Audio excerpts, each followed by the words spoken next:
ममता बनर्जी ने फिर आज साबित कर दिया कि वाकई दीदी ही बंगाल की शेरनी है। चाहे कुछ भी हो जाए, विपक्ष उन पर कितने भी आरोप लगाए, लेकिन ममता बनर्जी को बंगाल में हराना फिलहाल नामुमकिन है। विधानसभा चुनाव 2021 की प्रचंड जीत का जादू बरकरार है।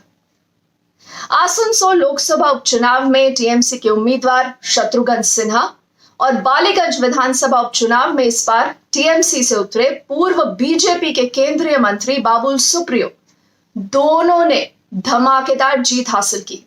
यानी ममता की जीत, बंगाल टाइग्रेस की जीत।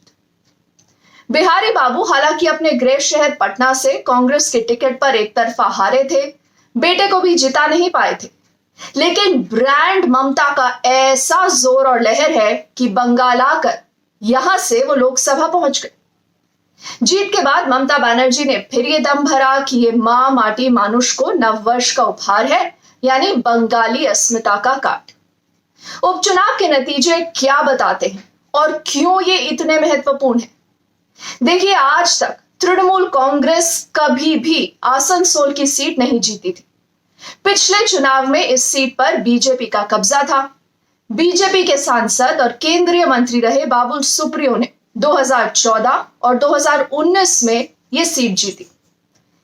पिछले साल सितंबर में बीजेपी को उन्होंने छोड़ दिया और ममता का दामन थामते ही विधानसभा पहुंच गए और अब उनका मंत्री बनना तय है। इधर आसनसोल में एक मिक्स्ड पॉपुलेशन है। इस सीट पर नॉन बंगालीज हैं, बंगालीज हैं और मुस्लिम्स भी हैं। वर्किंग क्लास की भी काफी आबादी है।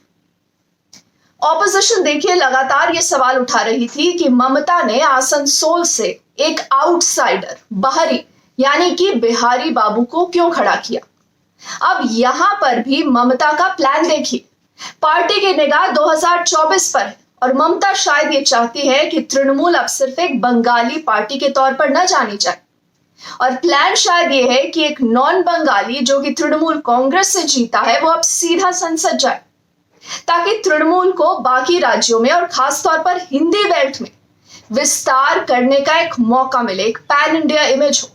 शत्रुघ्न सिन्हा बिहारी बाबू हैं, फिल्मी जगत से आते हैं, देश भर में उनको जाना जाता है, पहचाना जाता है, और ममता बनर्जी अब उनको दूसरे राज्यों में 2024 के प्रचार के लिए इस्तेमाल करेंगे। विधानसभा चुनाव में जीत के बाद ममता बनर्जी देश के लेवल पर लगातार बाकी पार्टियों को अब एकजुट करने में जुटी। वे लगातार बीजेपी पर हमला बोल रही हैं। इसके साथ ही बीजेपी विरोधियों पार्टियों को एक मंच पर लाने की भी कोशिश कर रही। अब इस चुनाव में जीत के बाद ममता बनर्जी की ये कोशिश और तेज होगी और बीजेपी के साथ साथ क्या वो कांग्रेस के खिलाफ भी हमलावर होंगी, ये देखना होगा। ममता बनर्जी ने हाल ही में बीजेपी विरोधी चीफ मिनिस्टर्स को एक पत्र लिखा और केंद्र सरकार की नीतियों के खिलाफ एक मंच पर आने का आह्वान किया। अब इसके साथ ही देखिए, ममता बनर्जी लगातार महंगाई, बेरोजगारी के खिलाफ केंद्र सरकार पर हमला बोलती रही हैं। 2019 के लोकसभा चुनाव में बीजेपी ने 18 सीटें जीती थी। बड़ी सफलता थी। ममता के गढ़ में उन्होंने सेंध लगा दी थी, लेकिन विधानसभा चुनाव में ममता ने बाजी पलट दी। बीजेपी को एक तरफा करारी हार मिली और वो भी तब जब बीजेपी ने अपनी पूरी ताकत झोंक दी। अब इस उपचुनाव में भी बीजेपी के हाथ खाली ही रहे। बीजेपी को एक जगह तीसरे स्थान पर संतोष करना पड़ा, जबकि उपचुनाव में लेफ्ट उम्मीदवारों का प्रदर्शन भी यहां बेहतर हुआ है, उसमें सुधार आया है।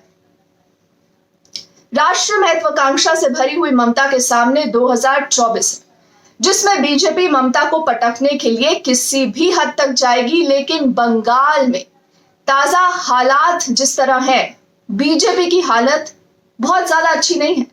बीजेपी बंगाल में तो देखिए कब्जा जमाना चाहती है, लेकिन बंगाल बचाने के लिए ममता बनर्जी अपना विस्तार करने वाली है। उनके मंसूबे बिल्कुल स्पष्ट है, नरेंद्र मोदी का राष्ट्रीय विकल्प बनना। उपचुनाव ममता बनर्जी के लिए बेहद महत्वपूर्ण थे। नादिया रेप कांड और भीमभूम हिंसा से ममता सबके निशाने पर थी। बीजेपी हो, लेफ्ट हो, कांग्रेस हो, सबको यह लग रहा था कि ममता को उखाड़ने का ये मौका मिल गया है, मगर दीदी ने सबको फिर उखाड़ कर फेंक दिया।